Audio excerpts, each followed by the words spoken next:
É.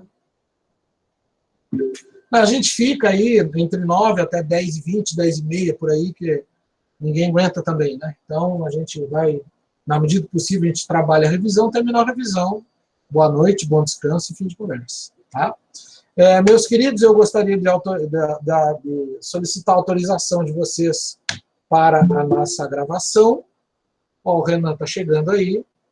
Então, solicitar a autorização de vocês para gravar a aula e depois eu postarei para vocês o link desta aula. Ok? Ok, pronto. A matéria para a segunda prova vai ser a histologia. Nós vamos estudar os tecidos. Como a gente viu a êmbrio agora, vamos estudar os tecidos para a matéria da segunda prova. Então, hoje eu vou terminar o conteúdo da êmbrio, repetindo aí para o Renan que chegou agora, e na semana que vem a gente vai trabalhar revisão das 9 às 10 e lá vai cacetada. Tá bom? Vamos lá. Eu vou abrir o slide para vocês agora. Todos vendo a tabela dos tipos de gravidez ectópica? Sim, prof. Essa é a continuidade do nosso assunto da semana passada, uma vez que a gente terminou o processo de explicação de implantação do embrião no endométrio, né? E aí, semana que vem, a gente vai rever isso daí na revisão, destacar os detalhes sobre isso daí. E existem casos, digamos assim, vamos dizer assim, comuns de acontecer, né? Não comuns como uma gestação, lógico, mas relativamente comuns, que são as das gestações ectópicas. Né? Em outras palavras, a gestação ectópica, ó, a Amani chegando. Oi, Amani, boa noite para você. Então, nas gestações ectópicas, são as gestações que ocorrem normalmente fora do útero, né? Por isso, ectópica, aquela gestação que vai acontecer com implantação do embrião, implantação inicial do embrião, fora do endométrio.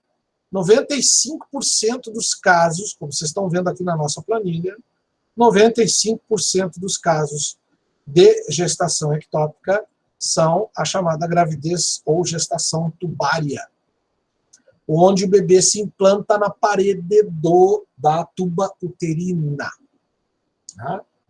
Então, essa gestação aí, o bebê se implanta na parede da tuba uterina, e no início dessa implantação, se a mãe não fez um pré-natal, vocês sabem que a maioria das mulheres no Brasil não faz pré-natal. Né? Não faz pré-natal.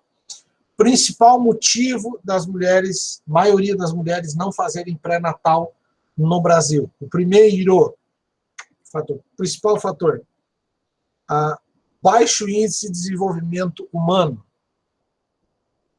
Ou seja, essa pessoa não tem o acesso devido a um processo de consulta médica, uma pessoa com baixa instrução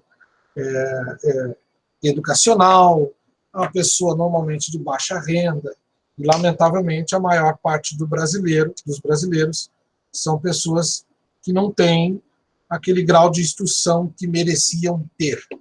Né? Então, são pessoas que têm esse problema, digamos assim, socioeducacional, né? O principal motivo. Né? O segundo motivo dessa mulher não fazer o pré-natal, né? Para detectar provável gestação ectópica, né? O segundo motivo principal é a questão de altruísmo, né? A pessoa não... eu não preciso disso. Né? Já vi muitas mulheres que usam anticoncepcional, uma pessoa com toda a boa intenção, não, você tem que consultar um médico, tem que consultar um bioquímico, um farmacêutico, para usar um anticoncepcional, não vai tomando de qualquer, eu não preciso, eu sei o que eu estou fazendo. E vocês sabem que existe muita gente desse tipo, né? É lamentável, né? Então, Normalmente a ignorância, né? Nos dois casos, a ignorância prevalece. E aí essa pessoa, infelizmente, não faz o pré-natal, ou, num caso que infelizmente tem aumentado com uma certa frequência, a incompetência do médico, né? Isso também tem que ser levado em consideração. O abandono do pai da criança, o abandono do marido, enfim, do companheiro, né? Isolamento social. Então, são questões que a mulher não descobre em tempo hábil que está com a gestação tubária. No entanto, quando ela começa a sentir dor, né? Começa a sentir muita dor, né? Porque a tubuterina ela não foi feita para gerar uma criança ali dentro, né? A tubuterina não tem a elasticidade que tem o útero. Né? Ela vai começar a dilatar e a mulher vai começar a sentir dor. Aí, feitos os exames prévios para detectar isso daí, facilmente numa ultrassonografia se detecta isso. Né? Então, a implantação é precoce, normalmente deficiência hormonal, né? Então, vai acontecer na região mais dilatada da tubuterina, e a região mais dilatada da tubuterina é a ampola. Deixa eu mostrar uma ilustração para vocês aqui. Deixa eu mostrar uma ilustração para vocês aqui de um. Está aqui. Vamos abrir outro que eu já mostro para vocês. Vai ficar fácil de vocês compreenderem o que eu estou falando aí.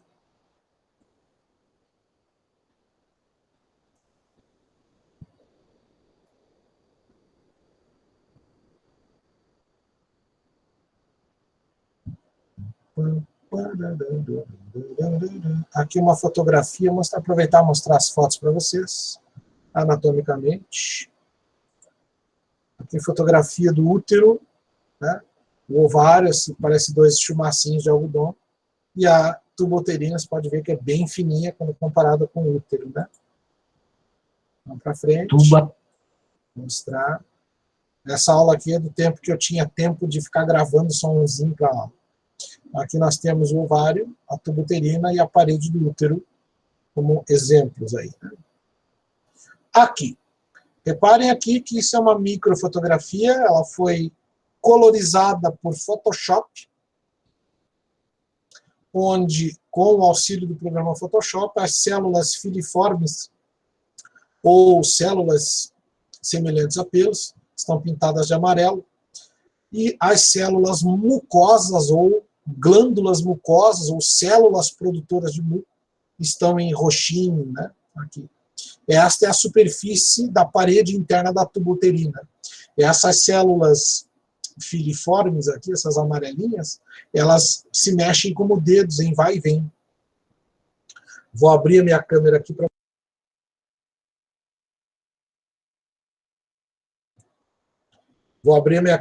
você ver o movimento em que esta pessoa,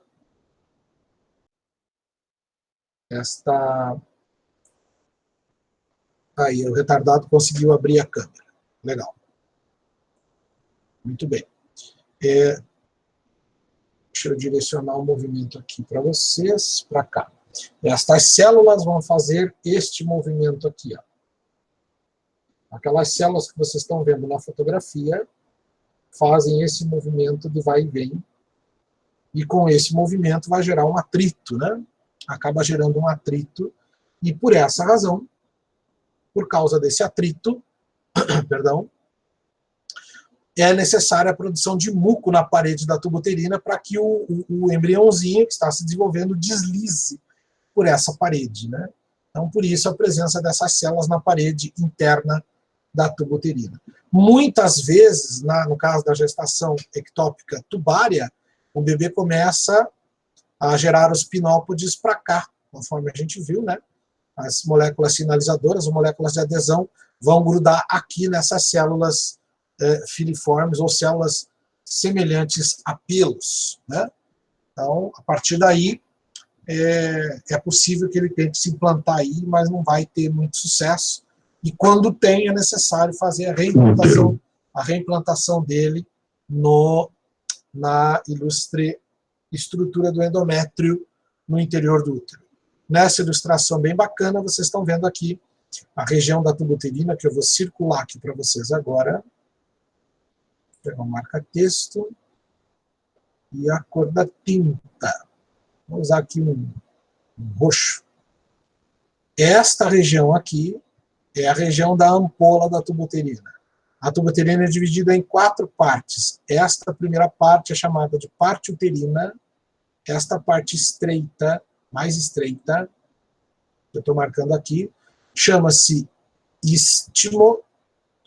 Esta parte aqui chama-se infundíbulo ou pavilhão da tuba. E esta última parte, que faz parte do pavilhão da tuba, as fímbrias da tuba uterina. Então, de novo, a ampola, o infundíbulo com as fímbrias, o istmo e a parte uterina. São as regiões da tuba uterina. Normalmente, a gravidez ectópica, o embrião, o blastocisto, vai promover o processo da implantação, geralmente na região da ampola. Tá? Então, é por essa razão que este indivíduo tem que ser direcionado à estrutura do útero. Reparem aqui no corte sagital anatômico, a vagina, o útero repousando em cima da bexiga, e aqui a bexiga. Tá? Só para relembrar um pouquinho da anatomia para vocês aqui. Aqui do livro do Yokoshi, uma fotografia do útero retirado, obviamente, de um cadáver, né, mostrando as partes do útero. Mas o que eu quero mostrar aqui para vocês, mamas.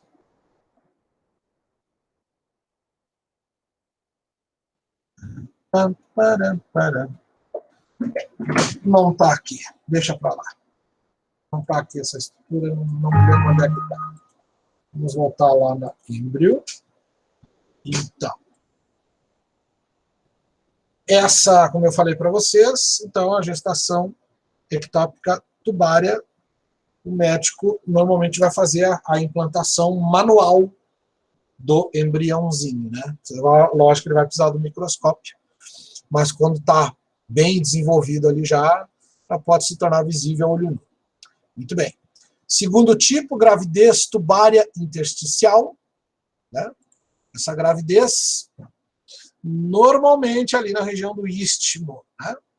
Essa região do istmo da ampola que eu mostrei para vocês, ou intermediária, né? Intersticial. Também é uma gravidez tubária generalizada e, como eu falei para vocês, na parte mais estreita da tuba uterina, ou seja, no istmo. Em alguns casos, na fímbria, quer dizer, logo após a captura do ovócito pelas fímbrias da tuba uterina, esse ovócito para ali por razões diversificadas e ele começa a se desenvolver e se implantar ali. Muito mais perigosa essa, né? A gravidez abdominal ainda é mais perigosa, porque afeta tanto a segurança da saúde, tanto da mãe quanto da criança. Por quê? Porque é uma gravidez fora, é tão ectópica que é fora do aparelho reprodutor, né? Então, você tem aqui algumas classificações derivadas, né, muito importantes no tratamento fisioterapêutico, por exemplo. Em alguns casos, né, já vi vários casos de gravidez ectópica, no caso da tubária, que com exercícios fisioterapêuticos, sem a necessidade da implantação manual pelo médico, né, alguns médicos fazem a recomendação de exercícios específicos fisioterapêuticos para que essa mulher consiga fazer o embriãozinho se deslocar para o endométrio. Tá? Então, é possível sim. No segundo tipo aqui de gravidez fora da tuba, né, quer dizer, seria o segundo tipo o primeiro tipo fora do aparelho reprodutor, vai haver a implantação no peritônio ou peritoneu. O peritônio, para quem não sabe, é a membrana serosa do tecido epitelial que reveste o sistema digestório, reveste o intestino, né? Reveste os intestinos, tanto grosso quanto delgado, estão dentro, vamos dizer, vou falar uma bobagem agora para vocês, estão dentro de um saco seroso, que é o peritônio ou peritoneu. O peritônio é uma túnica adventícia do tecido epitelial, que nós vamos ver mais adiante, mais depois da prova. Tá? Então, a partir daí, quando o bebê tenta se plantar no peritônio, ele está se plantando literalmente fora do sistema digestório, do sistema reprodutor, em cima do sistema digestório. o caso assim grave, né? Já aconteceu, conheço um caso de uma mulher que conseguiu dar à luz por cesariana, e o médico só descobriu que isso aconteceu porque ela estava com gestação peritoneal. Aí você me pergunta, mas como que a criança sobreviveu, né?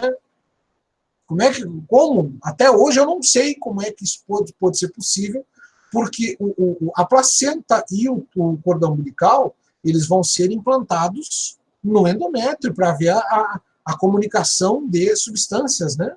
De nutrientes, de dejetos, e essa criança conseguiu se desenvolver. Tudo bem que foi até os 6 meses, mas conseguiu se desenvolver, né? É muitíssimo raro, e na grande maioria das vezes pode acontecer, e acontece, né?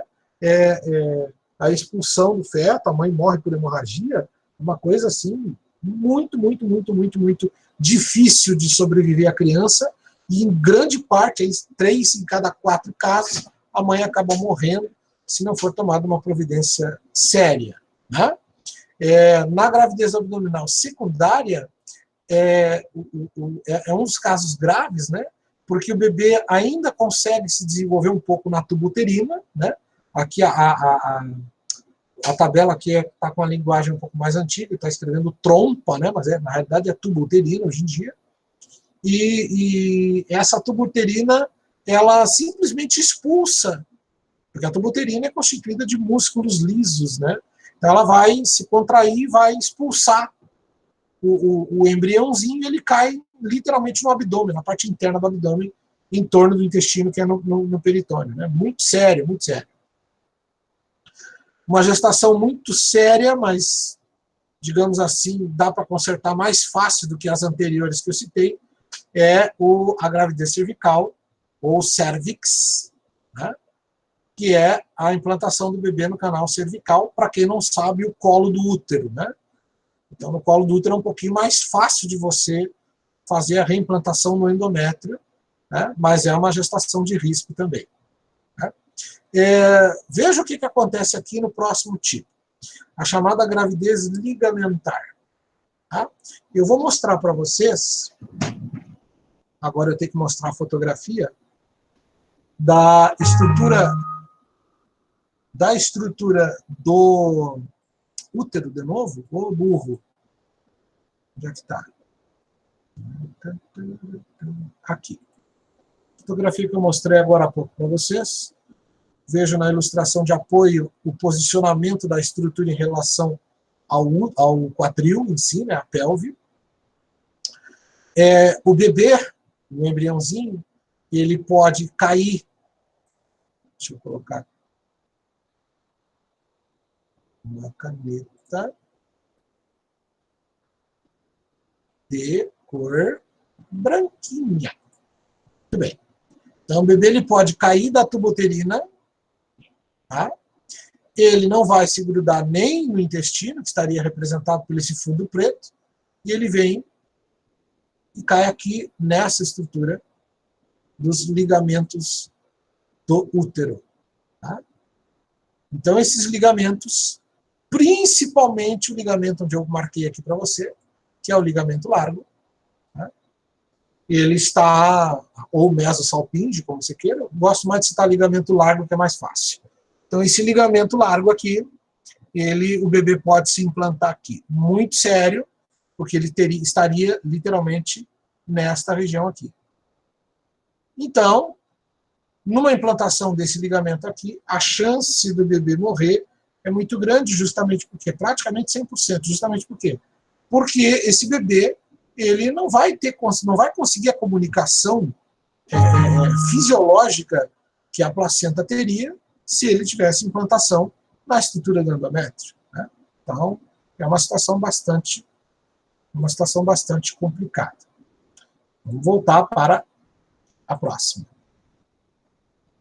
Nós temos aqui a gravidez ovárica. Como eu já coloquei aqui no slide, né? É uma gestação muito, muito, muito frequente, só não é mais frequente que a tubária, né? A gestação que eu digo ectópica, né? Gestação extraordinária, uma gestação fora do local correto de implantação do bebê. Então, na gravidez ovárica, é sinal que os espermatozoides são ninjas, né? Porque eles conseguiram invadir a tuba uterina, chegaram a sair da tuba uterina antes do bebê ser literalmente eliminado na ovulação. Eles foram lá e conseguiram fecundar esse ovócito, perdão, conseguiram fecundar esse ovócito ainda preso ao ovário, né? Então, é uma gestação assim que, principalmente, o espermatozoide literalmente tem que ser ninja, opa, burro, para acontecer esse processo. Tá? Muito bem. O caso mais, digamos assim, raro, tá? Mais raro, é a chamada gravidez heterotópica. Tá? E isso pode acontecer principalmente quando a moça faz um tratamento hormonal para tentar engravidar, para tentar ovular. Está com algum problema hormonal, faz uma indução hormonal, né? E acaba poliovulando, elimina 2, 3 ovócitos. Um é fecundado ainda dentro da tuba uterina e o outro fecundado fora. Então, é uma incidência bem rara, um caso a cada 30 mil gestações. Então, é bem difícil de acontecer. Esses são os tipos de gravidez ectópica quando o bebê não consegue fazer a implantação correta na janela de implantação, não faz as estruturas das moléculas de adesão com o endométrio. A partir daí, então, ele não vai conseguir se implantar no local certo. Muito bem. Fatores de risco para esses mecanismos aí. Deixa eu mudar a cor da bendita da caneta. Marca texto. Já que o branco pega aqui, duvido que pegue.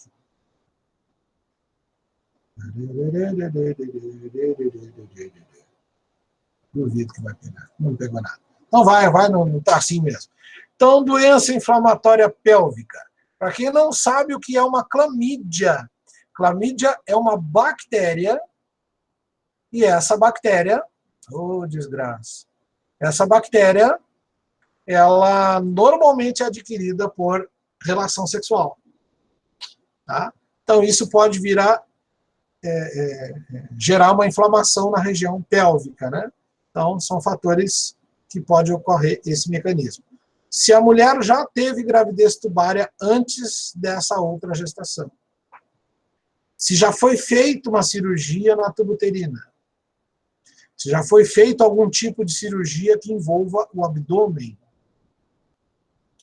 se tiver outra inflamação, né, infecção bacteriana, na região do istmo, com formação de pus, os famosos divertículos purulentos, né? A endometriose, que é uma infecção comum, um processo, uma afecção comum, né? E as leiomiomas, que são, digamos assim, pseudotumores formados na estrutura do aparelho reprodutor, principalmente no útero, né? Tem histórico de infertilidade na família, né? O uso miserável do DIU, né, dispositivo intrauterino. Eu, particularmente, como bioquímico, sou radicalmente contra o uso do DIU, né, porque ele é lesivo, né, ele está dentro das estatísticas, né, os métodos, né, contraceptivos, existem métodos contraceptivos mais eficientes e de menor risco. Dosagens mínimas de pílula, chamada mini pílula, e os hábitos de cigarro, arguile, né? Charuto, cigarro de palha. Você vai dar um tapinha na macaca, que vai fumar um cigarrinho de maconha, né? Aqui não coloquei, esqueci de colocar alcoolismo também e automedicação, que foram 2 itens que eu esqueci de colocar. Mas, de qualquer maneira, são fatores aí que acarretam essas possibilidades de gravidez ectópica. No caso, aí, o embriãozinho, ele pode ser diagnosticado, com história clínica, isso vai depender da competência do médico, né? Exame físico, a ecografia ou ultrassonografia, os níveis sanguíneos ou plasmáticos ou séricos, que é tudo a mesma coisa, do hormônio beta-HCG. E esse hormônio foi o que eu citei na primeira aula para vocês, que é o hormônio conhecido como HCG ou beta-HCG, gonadotrofina coriônica humana, que é o hormônio produzido pelo bebê para avisar a mamãe que ele está presente lá, para ela continuar ativando o corpo luto a manter a produção de progesterona, conforme a gente explicou nas aulas anteriores. Então, esse hormônio beta-HCG, ou simplesmente HCG, é o hormônio detectado nos exames de gravidez que você compra na farmácia ou nos exames de sangue. A curetagem, para quem não sabe o que é uma curetagem, é um método investigativo de limpeza mecânica do útero, da vagina e do colo do útero. É muito comum se fazer aborto por curetagem, onde se enfiam espátulas via vaginal para poder literalmente cortar, dilacerar, esquartejar o bebê dentro do útero, no caso, né? A laparoscopia, que é a investigação, né, histológica, né? O processo de laparoscopia é quando a mulher tem algum tipo de infecção, tem uma infecção por clamídia, tem uma infecção por cândida, algum tipo de doença sexualmente transmissível, né? Como sífilis, gonorreia, essas coisas, né? Então, são casos de diagnóstico precoce. Aqui não precisa mais explicar, aqui nós já passamos. Vamos aos fatores finais desse mecanismo, nós temos aí 10 minutos ainda. Vamos aos fatores finais desses mecanismos da implantação do bebê e tudo que afeta essa implantação do embrião no organismo da mãe. Tem alguém aqui neste recinto estudantil que sabe me dizer o que é a histamina?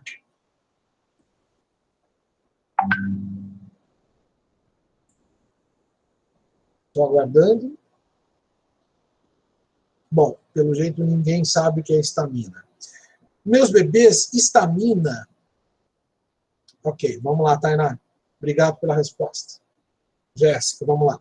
Então, histamina é um sinalizador químico produzido por glóbulos brancos, principalmente o mastócito e o basófilo.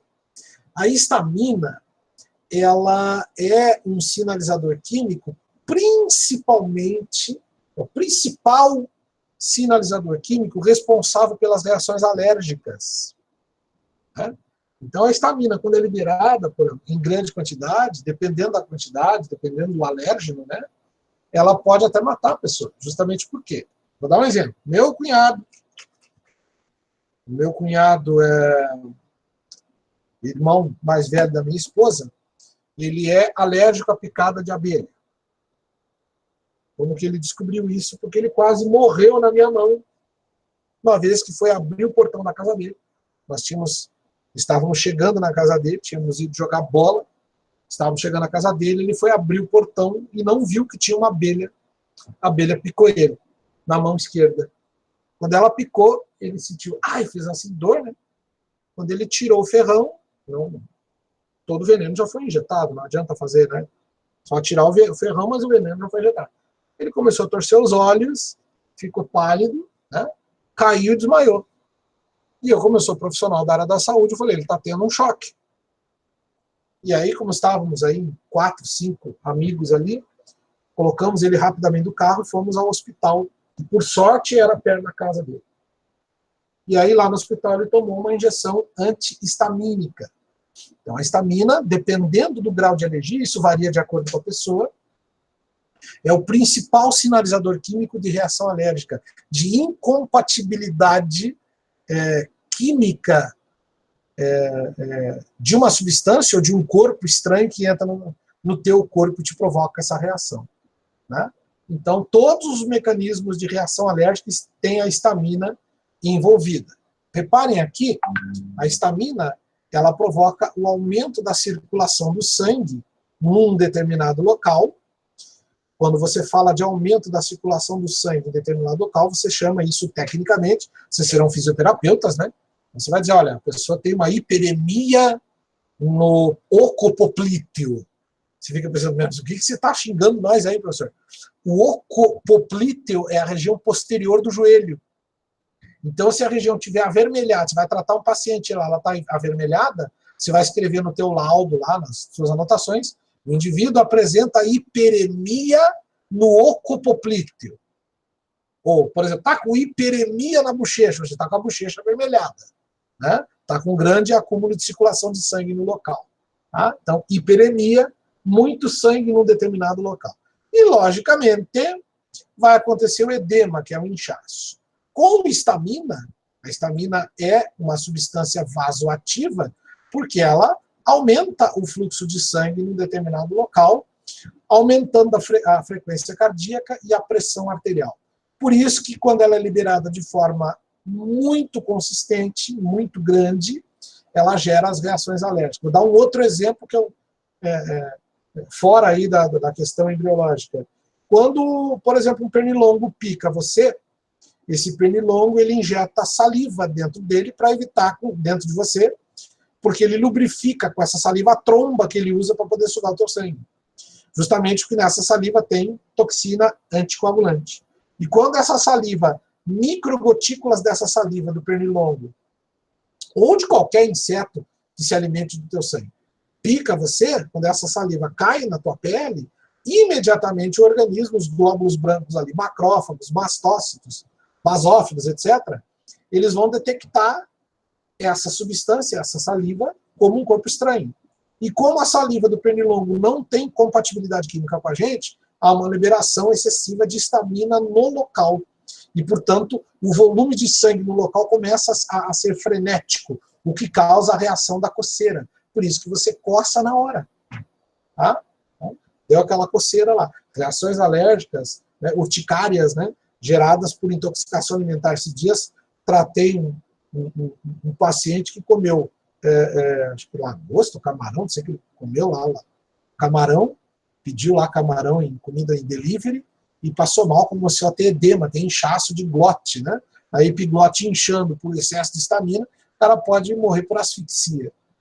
Então, eu dei aí a prévia do que a histamina pode fazer, né?